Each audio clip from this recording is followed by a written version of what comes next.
Mesdames et messieurs de la presse, chers compatriotes, aujourd'hui, il est clair que nous sommes dirigés par un gouvernement qui n'arrive pas à prendre la pleine mesure des enjeux. Depuis son installation, qu'avons-nous vu du surplace, du pilotage à vue, des promesses sans lendemain, surtout l'absence de solutions concrètes pour répondre aux préoccupations urgentes de notre peuple. Et pendant ce temps, les problèmes persistent et s'aggravent.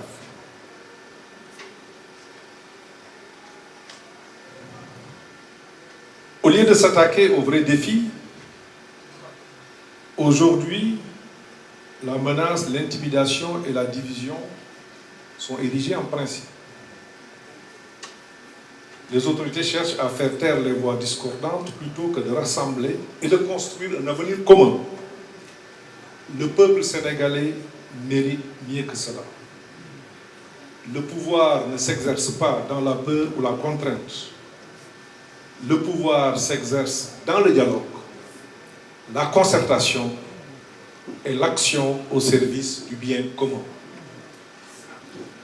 En République et en démocratie, le pouvoir s'exerce par la persuasion et non par la terreur. Mesdames, Messieurs de la presse, chers compatriotes, ces derniers jours, des accusations graves ont été portées contre ma personne. Je ne suis pas ici pour m'engager dans des polémiques, ni répondre par l'invective.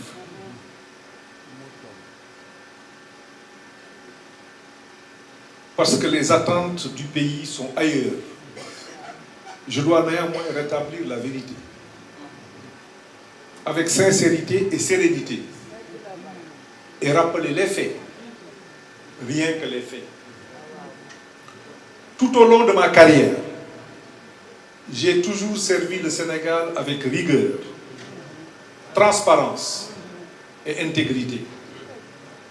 Aucun acte, aucune écriture ne peut m'être imputée dans quelque gestion frauduleuse ou malversation que ce soit.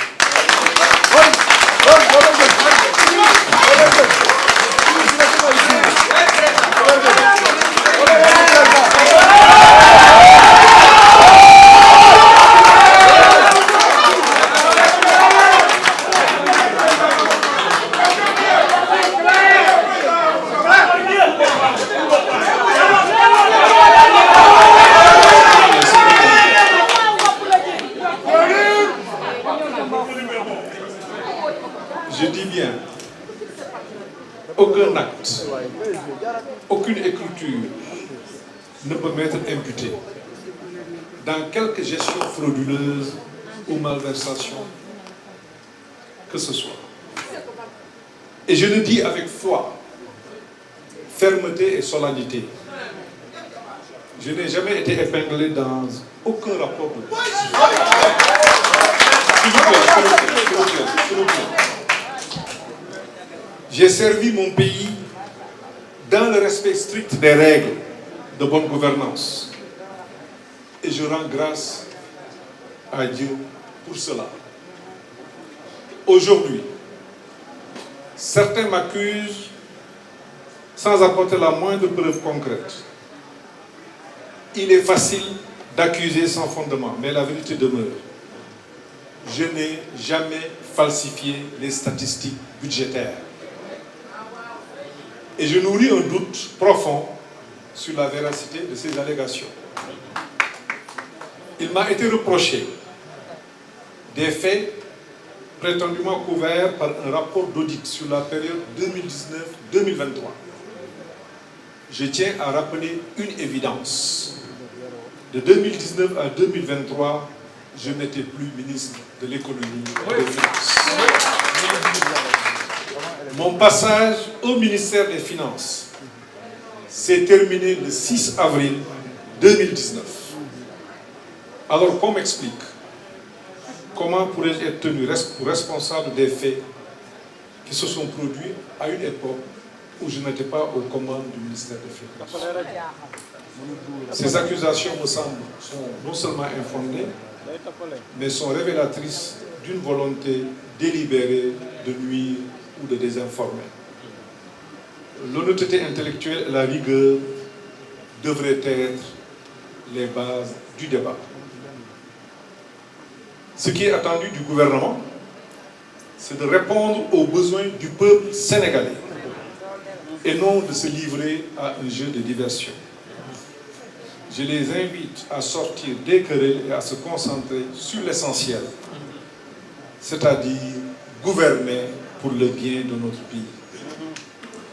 Mesdames et messieurs, chers compatriotes, je tiens aussi à préciser clairement, depuis mon entrée dans le gouvernement en septembre 2013, aucun terrain ne m'a été attribué, aucun immeuble, aucun appartement, aucune villa de l'État ne m'a été cédée ou octroyée sous quelque forme que ce soit.